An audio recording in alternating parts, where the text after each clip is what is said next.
Amada igreja, nós vamos refletir um pouquinho na palavra do Senhor Jesus e depois estaremos celebrando a ceia, ministrando a ceia, os irmãos participando dos elementos que representam o corpo de Jesus.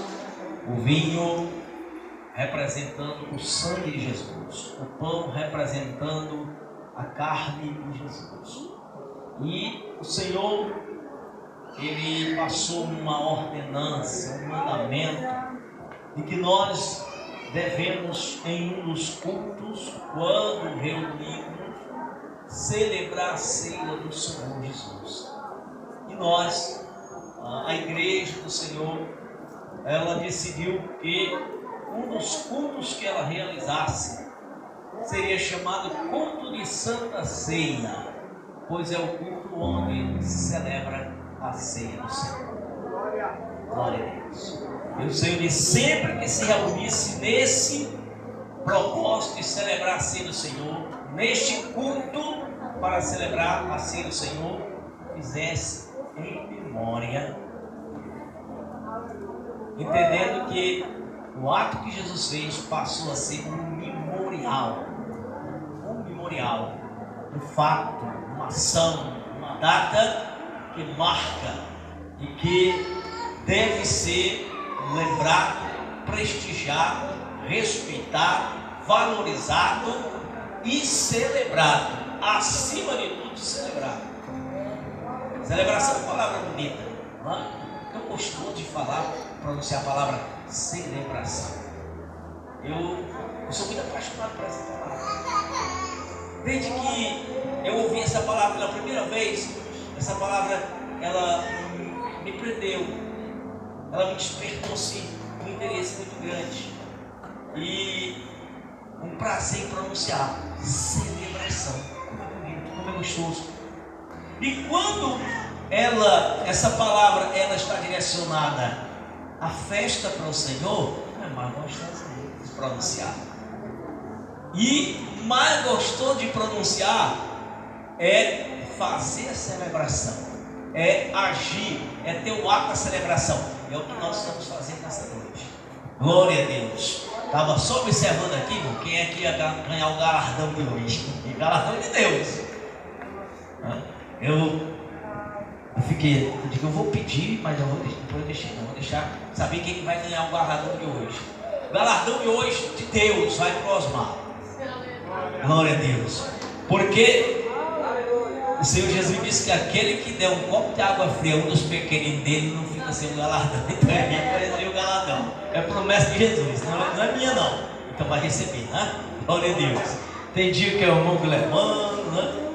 Glória a Deus. Esses dois são os que mais ganham galardão aqui na igreja, irmão. Só para você ver, só para prestar um serviço e entregar um copo d'água. Um copo d'água. Aí você diz, pastor, esse nerezinho não é bíblico, não está na Bíblia. Tá ou não está na Bíblia? É na Bíblia. Então eles trouxeram um copo d'água de frio, bem frio. Aleluia. Glória a Deus. Eu recebo a água e eles o galardão. Glória a Deus. Que maravilha. Amada igreja, vamos ver a Bíblia. No capítulo 5 de Romanos, livro escrito por Paulo, pelo apóstolo Paulo, um livro escrito, uma carta doutrinária escrita para os crentes que no momento estavam em Roma. Uma carta que foi direcionada inicialmente para os crentes que estavam na cidade de Roma. Pessoas que já eram crentes. Aí você diz, então, mas não era a igreja católica, isso. Não era a igreja católica, ela não existia ainda, né? Mas os crentes já existiam. A igreja do Senhor Jesus já existia lá em Roma, né? Lá em Roma.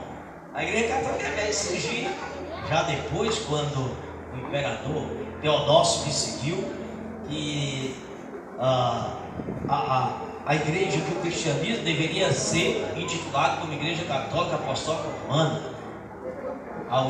Tem até quem diga que foi Constantino. Não foi Constantino que que denominou a igreja como Igreja Católica Apostólica Romana. Foi um imperador chamado Teodócio. Teodócio, no finalzinho, para o comecinho do quarto século, né? Comecinho do quarto século, já para o finalzinho do terceiro século. Então ele instituiu o cristianismo como Igreja Católica Apostólica Romana. Tirou a sede da Igreja de Jerusalém, a igreja tirou a sede de Antioquia para Roma. Mas isso quase 4 séculos depois, e essa carta está escrita para a igreja que está em Roma no primeiro século, a igreja de Jesus Cristo. E essa carta chegou até nós porque nós também somos crentes, somos também parte da igreja de Jesus Cristo, a igreja no Brasil, a igreja no Acarape. Glória a Deus. Você é privilegiado. O que os crentes há 2000 anos atrás ouviram, o que os crentes de Roma ouviram, os irmãos também vão ouvir nessa noite. Alguns já leram várias vezes, e outros talvez vão ouvir pela primeira vez ou ler comigo pela primeira vez. Romanos, capítulo de número 5, versículo de número 12. Glória a Deus, glória a Deus, aleluia. Amém, igreja? Que diz assim: porque como por um homem entrou o pecado do mundo, como foi o nome desse homem? Isso, tem 3 ali que sabem. Não vi não, mas mulher. O pecado entrou no mundo pelo homem, como foi o nome dele? E pelo pecado a morte. Assim também a morte passou a todos os homens, por isso que todos, ninguém está isento do pecado, ninguém mesmo, porque até a lei estava o pecado no mundo, mas o pecado não é imputado, não havendo lei. No entanto, a morte reinou desde Adão até Moisés, até sobre aqueles que não pecaram, à semelhança da transgressão de Adão, o qual é a figura daquele que havia de vir.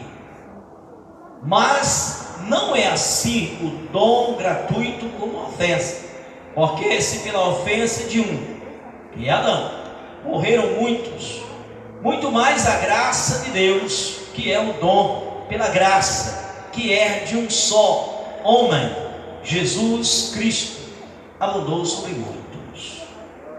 Verso de número 18: pois assim como por uma ofensa, só ofensa, veio o juízo sobre todos os homens para condenação, assim também por um só ato de justiça veio a graça sobre todos os homens para justificação de vida.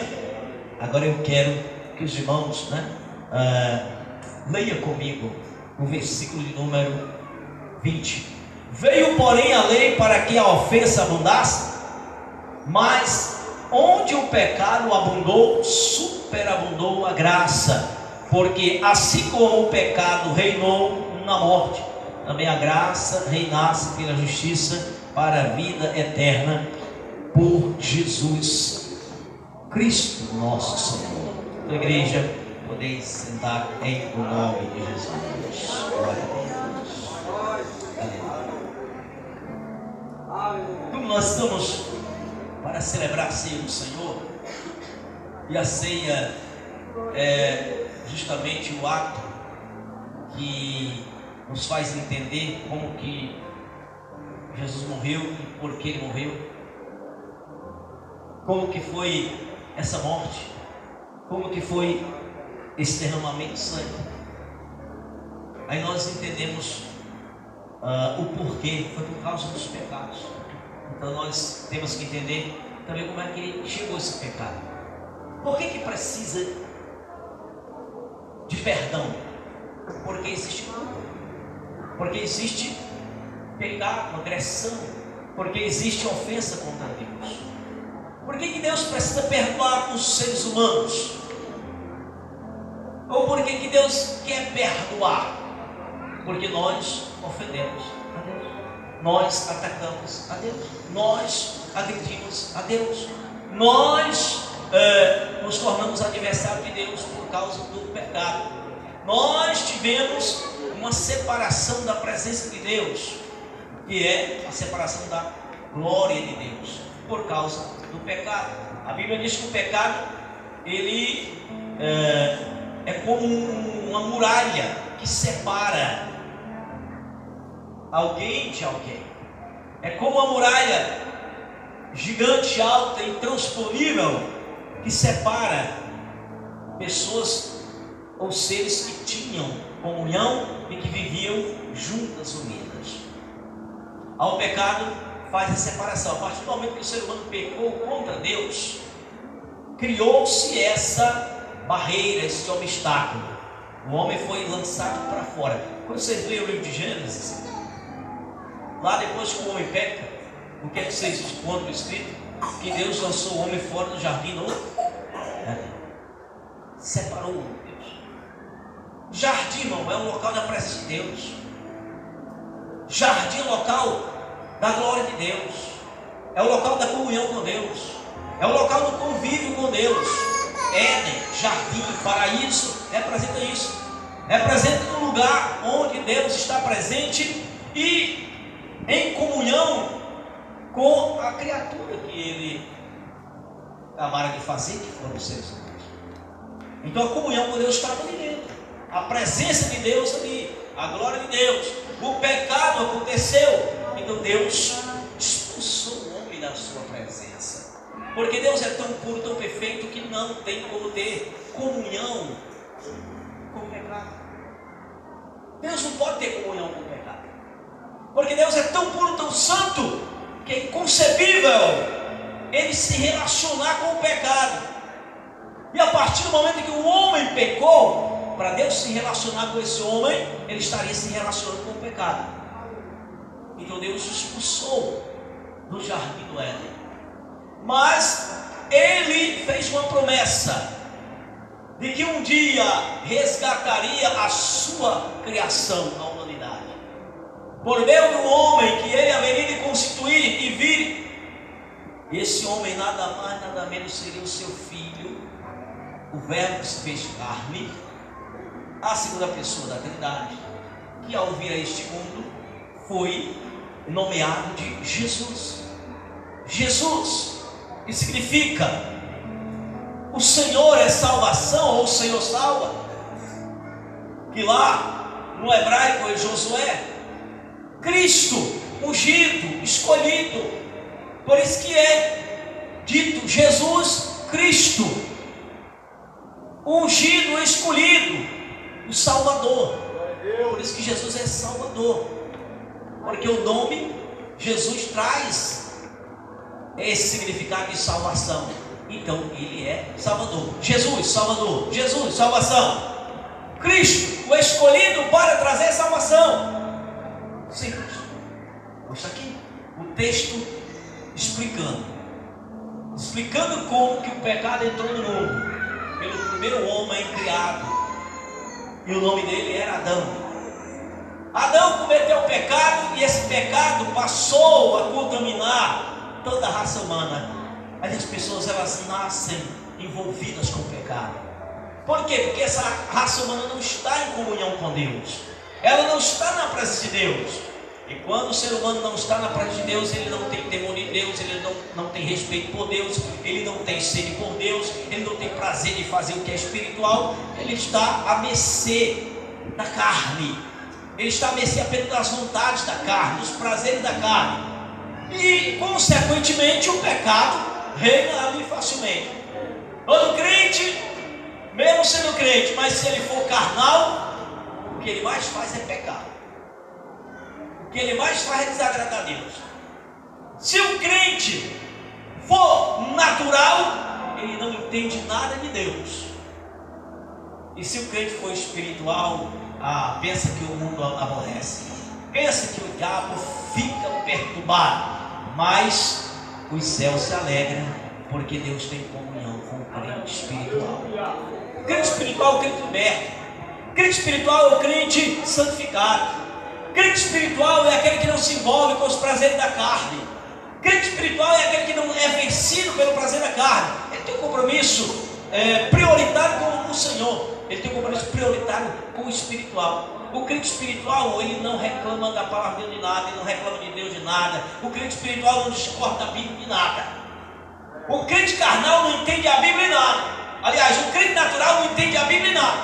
E o crente carnal discorda da Bíblia quase tudo. Dá para entender os três tipos de crente? São crentes, irmão. Todos eles sabem que Deus existe, todos eles sabem que Jesus veio, todos eles professam a fé em Jesus, mas como eles agem na sua vida, em relação a Deus, em relação à Bíblia, em relação ao mundo, totalmente diferente. Então vamos ver aí mais uma vez.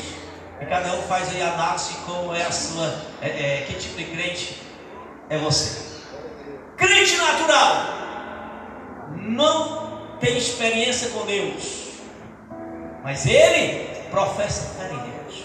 Não tem experiência com Jesus, mas ele professa fé em Jesus. O crente natural, ele fez confissão também. Ele fez a confissão de aceitar Jesus como Salvador. O crente natural também, ele se batiza nas águas. Mas o crente natural nunca será batizado no Espírito Santo. O crente natural nunca recebe a presença do Espírito Santo na sua vida. Ele é natural. Ele não conhece nada do Espírito, ele não tem nada do Espírito. O crente espiritual tem toda a experiência com Deus. O crente espiritual goza de intimidade com Deus. O crente espiritual, ele tem a habitação do Espírito Santo na sua vida. O crente espiritual deixa o Espírito Santo governar a sua vida. O crente espiritual não é murmurador, não é reclamador. O crente espiritual tem os frutos do Espírito. O crente espiritual é uma bênção. O crente espiritual é um abençoador. O crente espiritual, ele é um ganhador de alma. O crente espiritual é um conservador de alma. E tem muito mais coisa para o crente espiritual. Agora vamos para o crente carnal. O crente espiritual também aceitou Jesus como Salvador, fez confissão. O crente espiritual também foi batizado nas águas. E o crente espiritual recebe a presença do Espírito Santo na sua vida e recebe o nome do Espírito Santo. O natural não. O natural, a Bíblia diz que o natural não conhece nada do Espírito, não discerne nada do Espírito. Agora vamos para o crente carnal. É uma espécie de crente. O crente carnal também confessa Jesus como Salvador. O crente carnal também é batizado nas águas. O crente carnal não começa carnal. O crente carnal, ele começa até bem. O crente carnal até se batiza no Espírito Santo. O crente carnal até recebe o Espírito Santo. Mas em algum momento na vida, ele se torna carnal. Aí quando ele se torna carnal, o crente carnal não anda mais na direção do Espírito Santo. O crente carnal não manifesta mais a presença do Espírito Santo na sua vida. O crente carnal conhece a Escritura Sagrada. O crente carnal já teve discernimento de Espírito. O crente carnal já teve experiência com Deus e comunhão com Deus. O crente carnal já teve comunhão com a igreja. O crente carnal já pode até ter sido um instrumento. Mas antes de se tornar carnal, quando ele se torna carnal, ele é um maior desastre para a obra de Deus. Porque o crente carnal se torna um opositor das Escrituras Sagradas. O crente carnal agora anda na sua própria vontade, ele é o dono de si. Ele não anda nem iludibriado pela natureza que ele tem natural. Não. Ele continua se identificando como crente, como instrumento de Deus. Aí ele já passa a ser mais crente que todo mundo. Ele já passa a ser mais sábio que todo mundo. Ele já passa a querer ser mais respeitado que todo mundo. E ele já considera todos os outros inferior a ele. Isso é carnal. O crente carnal já começa a questionar todas as medidas diretivas do pastor. Já começa a questionar. Às vezes não tem coragem de chegar para o pastor e questionar dentro do pastor, mas ele fica questionando com os outros. Fica querendo botar os outros contra o pastor. É carnal. Fica querendo botar uns contra os outros. Isso é carnal. O crente carnal vai chegar um momento que ele não gosta de nenhum tipo de avivamento, porque ele é carnal. Vai chegar um tempo que o crente carnal reclama até dos que são fervorosos. Até dos que são fervorosos. Vai chegar um ponto que ele vai reclamar até de quem se alegra tanto na presença de Deus, que passa a manifestar uma alegria que ele ignora, que ele ofende, e que chega a dizer: não precisa disso aí. Ele não consegue entender mais a ação do Espírito Santo, ou não consegue mais aceitar. Ele até que entende, mas não aceita. Então, o crente carnal, irmãos, sabe por que existem essas coisas? Justamente porque, apesar dele ter crido, dele ter começado bem, dele ter experimentado o nome de Deus, ele está relutando com a palavra de Deus. Ele está relutando com a ação do Espírito Santo na sua vida. Ele está recusando o agir de Deus na sua vida. Ele questiona tudo. Tudo é questionado. Isso é o crente carnal. O natural não questiona nada, irmão. O natural só nunca experimenta as coisas de Deus, porque ele é natural. Natural. Que é o crente natural? Ele está na natureza dele. Ele nunca gozou de experiência, nem discernimento das coisas espirituais. Então ele é natural. Para ele, tanto faz como tanto fez. Ele chega até a achar que morreu, acabou. Ou ele chega a achar: não, se Jesus quiser me salvar, ele me salva. Ou então ele começa a pensar: Jesus vai me salvar mesmo? Então o crente natural, ele é muito seguro, ele é confuso. Já o crente carnal, ele não é confuso. Ele é problemático. O crente carnal, ele não é cheio de dúvida. Ele é causador de polêmica.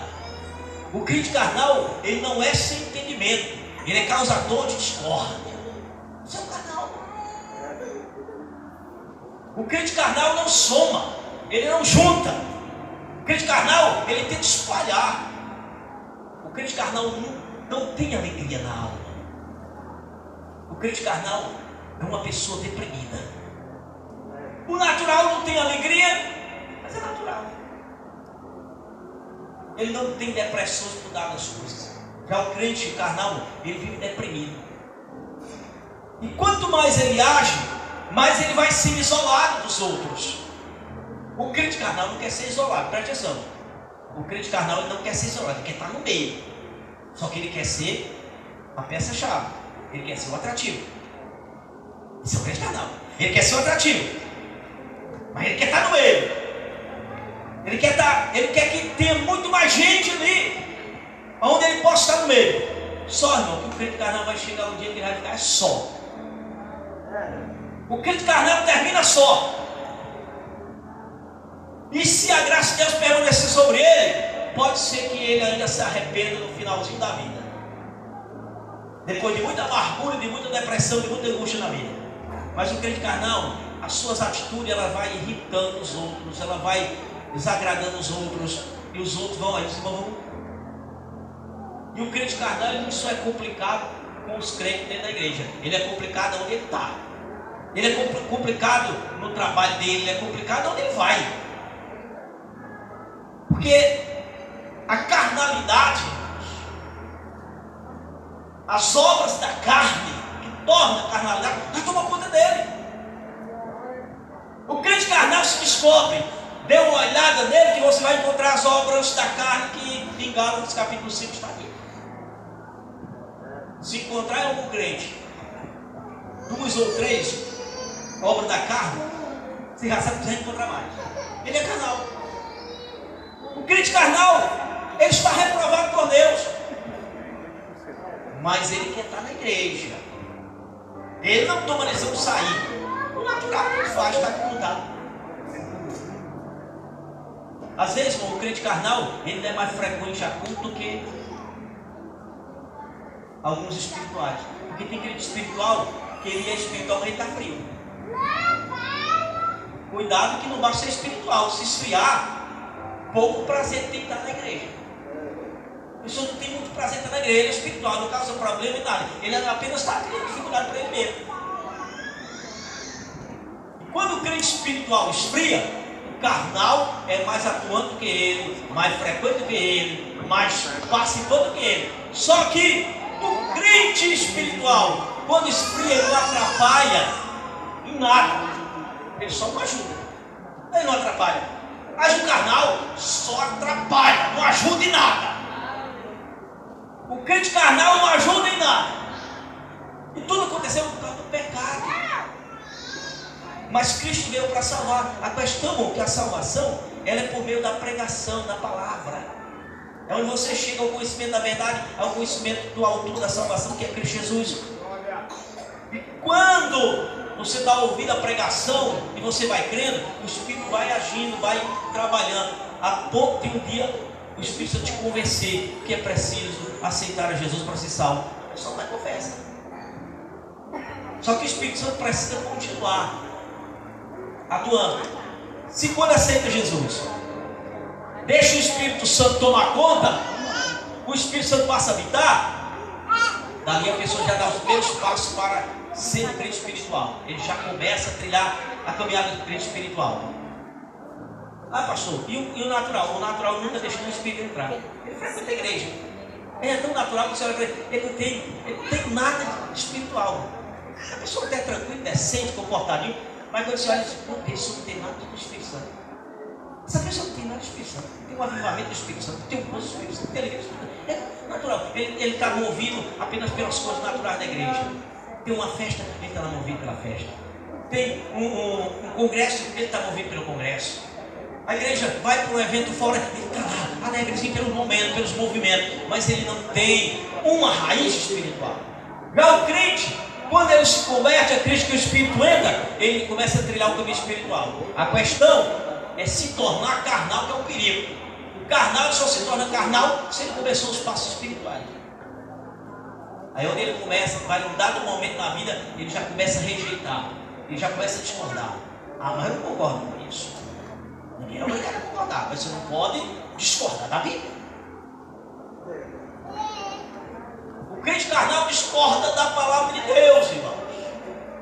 O crente carnal sabe que a palavra de Deus reprova aquilo, mas ele faz. O espiritual não faz. O crente carnal é orientado a não fazer aquilo, porque já é provado na Bíblia que aquilo é errado. Ele faz.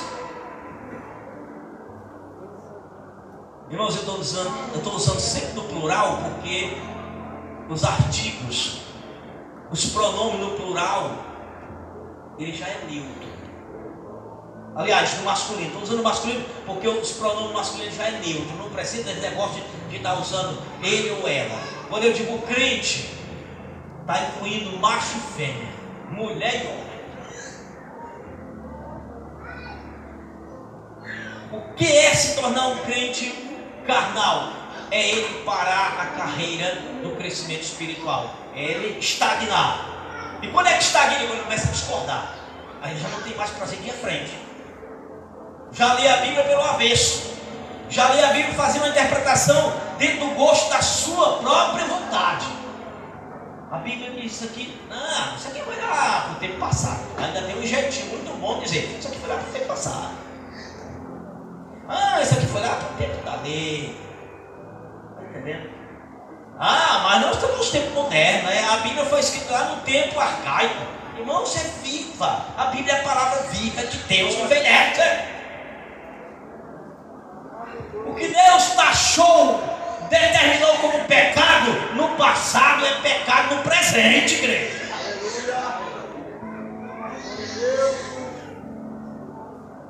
Tem negócio de Bíblia ultrapassada não. Porque o que Deus disse que é pecado lá, é pecado aqui. O que Ele disse que era pecado para os judeus, o que é pecado? É transgressão da lei divina. A lei divina ela é universal. A lei divina ela não é relativa, ela é universal. O que é pecado para o judeu é pecado para nós. O que é pecado para o americano é pecado para o chinês.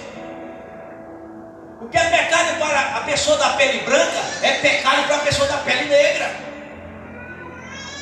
O que é pecado para o homem é pecado para a mulher. Simples desse jeito, irmão. Mas nós vimos aqui o Senhor mostrar como o pecado tomou conta, como o pecado trouxe problema. Por um só homem, Adão, o pecado veio. Mas a Bíblia diz aqui que Adão é uma figura do outro homem que viria, do segundo Adão. O segundo Adão é Jesus Cristo. Por um ato pecaminoso de Adão, veio o pecado para toda a raça humana, toda ela, até os que estão nascendo na atualidade. Mas por um ato de justiça de Jesus Cristo, qual foi o ato de justiça? Foi Jesus entregar sua vida por nós na cruz do Calvário, ele morrer na cruz do Calvário, derramar seu sangue puro e inocente, entregar sua vida ao nosso favor. Foi um ato de justiça. Por um ato de justiça de um homem, Jesus, veio a salvação a todas as criaturas. E se o ato do pecado de um homem causou tantos danos, causou tantos males de um homem criado mortal, imagine o ato de justiça de um homem que não é, apesar do corpo humano ter morrido, mas ele é o Filho de Deus imortal.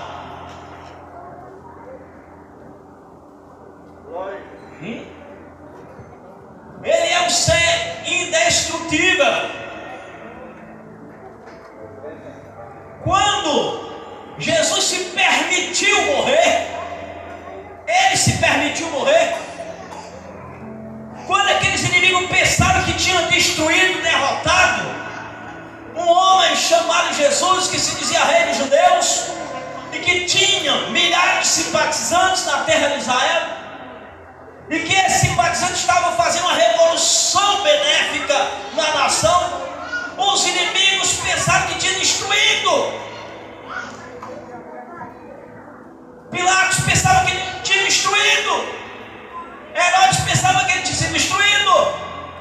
Caifás, o sumo sacerdote da época, pensava que ele tinha sido destruído. Se alegraram durante 3 dias, porque Jesus estava sepultado.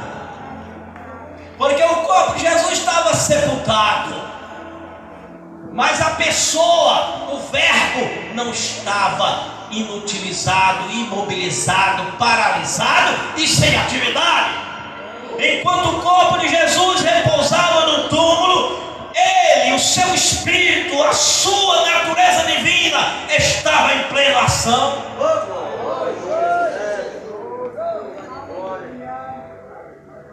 O espírito, a pessoa divina de Jesus estava em plena ação. Ele estava indo ao local dos mortos. O corpo estava naquele túmulo de pedra, na rocha. O corpo estava imobilizado. O corpo não podia se mover. O corpo estava sem a vida. O corpo, aqueles ouvidos não podiam ouvir, aquelas narinas não podiam se mexer, aquela boca não podia falar. Estava inerte. Lá no túmulo, novinho, que era de José de Arimateia. Mas a pessoa, o Espírito de Jesus, estava em plena atividade. Ele não estava inerte como o corpo, ele não estava paralisado como o corpo, ele não estava sem poder ouvir, ele não estava sem poder falar, ele não estava sem poder comunicar, porque a Bíblia diz que ele desceu às partes mais baixas da terra e foi testificar aos que haviam morrido. Ele foi até aonde estavam os anjos em prisão.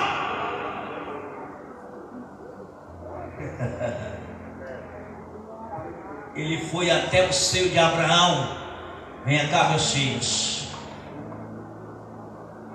Venha cá, meus filhos. Eu vou transportar vocês para a glória. Eu venci, aleluia. Eu vou transportar vocês para a glória. Me aguarde.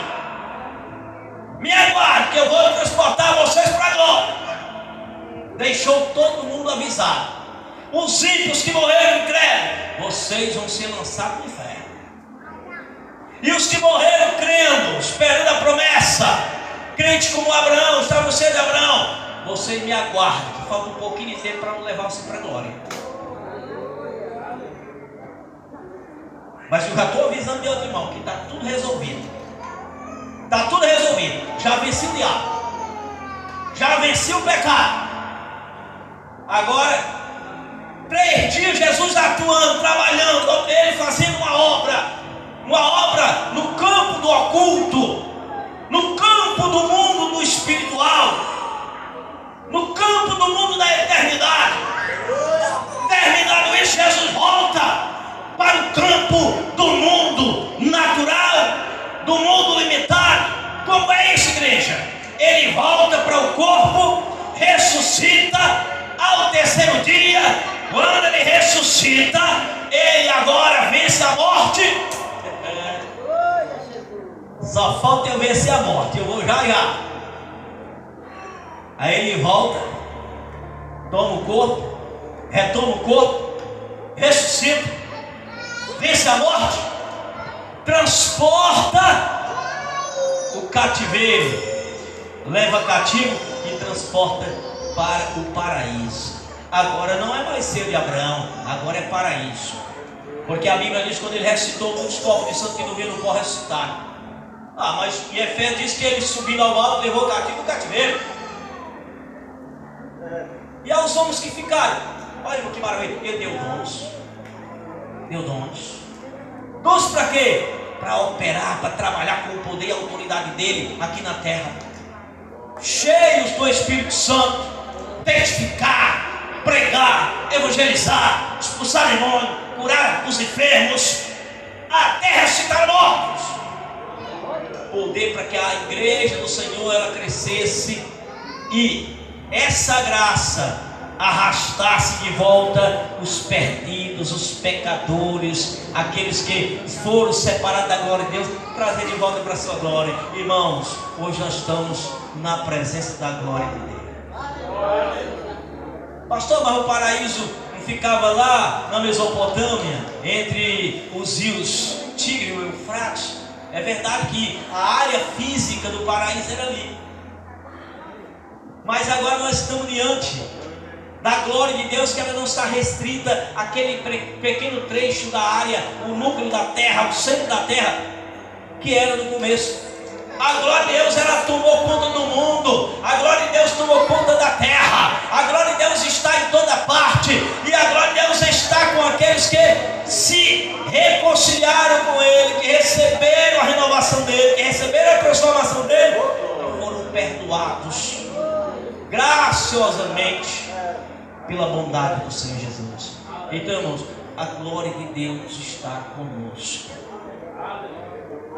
Nós não estamos separados de Deus, mas tem muita gente separada de Deus. Enquanto o pecado reina, há uma separação de Deus. Quando o Senhor tira o pecado, não há mais separação de Deus. Igreja, alguém pode me perguntar, pessoal, será que eu estou mesmo unido a Deus? Será que eu não estou separado de Deus? Não, porque eu não estou sentindo na minha vida. Faz tanto tempo que eu não sinto nada sobrenatural. A culpa é sua. A culpa é sua, porque Jesus está patenteando de você todo dia. O Espírito Santo está na sua vida. O que está faltando é crer nisso, igreja. Você creu para a salvação, mas não está crendo para sentir a presença de Deus, a glória de Deus na sua vida. Creia, invoque, suplique, peça. Diga, Senhor, me faz sentir a tua glória. Senhor, me faz sentir o conforto, gozo da tua glória. Irmão, faça isso, igreja, faça isso, amém, Deus. Tem muitos irmãos que sentem a glória de Deus. Tem muitos irmãos que quando começa com o joelho, já começa a sentir a glória de Deus, aí já entra no mistério com Deus, já começa a falar línguas estranhas e fica aquele momento tão gostoso. Irmãos, e quando alguém está sentindo, está na presença de Deus, está sentindo a glória de Deus, a glória de Deus movendo na vida dele, mexe até com os outros que ainda não estão sentindo. Os outros já começam a sentir que coisa maravilhosa. Mas sinta também, irmãos, a glória de Deus é para todos. A glória de Deus não é para ser assistida, é para ser experimentada. A glória de Deus não é só para ser vista. A glória de Deus é para estar te revestindo. A glória de Deus não é só para me ver no meu irmão. A glória de Deus é para estar em mim também. A glória de Deus não é só para me sentir alegria ao ver os outros alegres com ela. A glória de Deus é para me sentir alegria estando ela comigo. Jesus veio e a glória dele A graça dele, o amor dele, a superabundou. A Bíblia diz que o pecado abundou quando a lei se manifestou. Irmãos, não tem crime ou pecado quando não há uma lei especificando que aquilo é crime, que aquilo é pecado. Por isso que a Bíblia diz, enquanto a lei não se manifestou, não era imputada a culpa. Por quê? Não se sabia. Quando a lei se manifestou, foi que se descobriu. Aí se descobriu que o pecado era abundante, que as pessoas pecaram sem limite. A lei foi revelada e eu descobri que em mim o pecado abundava, era demais. Dá para interpretar a palavra abundar como uma palavra indecente. Abundar significa ser muito, ser abundante, ser muito. Quando a Bíblia se revelou, eu descobri que eu era cheio de pecado. Mas essa Bíblia, quando revelou o meu pecado, ela apresentou um Salvador, um Perdoador. Quando eu conheci o Evangelho de Cristo e que eu recebi a Cristo, o que foi que aconteceu? A graça de Deus superabundou. Era maior do que o pecado. Se o pecado era muito, a graça de Deus, a misericórdia era muito maior. E ela tirou a minha culpa. Ela tirou o meu pecado. E aquilo que era muito pecado passou a zerar. E aquilo que era a vontade de Deus só cresceu mais ainda. E cresce mais ainda. Fica de pé, para a glória de Deus. Vamos aqui consagrar o pão. Glória a Deus. Se alguém tivesse sentido alguma coisa boa na sua vida depois dessa palavra, eu vou dizer uma coisa. Se você não sentiu uma coisa boa, se você não sentiu um temor, se você não sentiu um pouco de entendimento, você sentiu pelo menos comichão. Comichão. Sentiu pelo menos comichão. O que é comichão? Perturbação do ouvido. Eu não estou gostando desse negócio. Esse negócio está muito chato. Aí se a palavra de Deus ela gera comichão, se descobre o que é de carnal. Se a palavra está incomodando, se está irritando, se não está gostando, se alguém está pensando, vamos mudar essa prosa aí, é porque você é carnal. Já descobriu que é carnal. Agora se pôs temor, se pôs alegria, se pôs gozo, se pôs entendimento, se descobriu o crente espiritual. Agora se não sentiu nenhum agora nem outro, se descobriu o crente natural. Mas irmão, eu faço isso com isso aí. Cada um identifica quem você é. Eu espero que todos sejam espirituais. Glória a Deus. Vamos lá, 1 Coríntios, igreja, capítulo de número 11, versículo de número 23, diz assim: porque eu recebi do Senhor, que também vos ensinei, que o Senhor Jesus, na noite que foi traído, tomou o pão, tendo dado graças, o partiu, disse: tomai e comei, isto é meu corpo, que é partido por vós, fazei isto em memória de mim.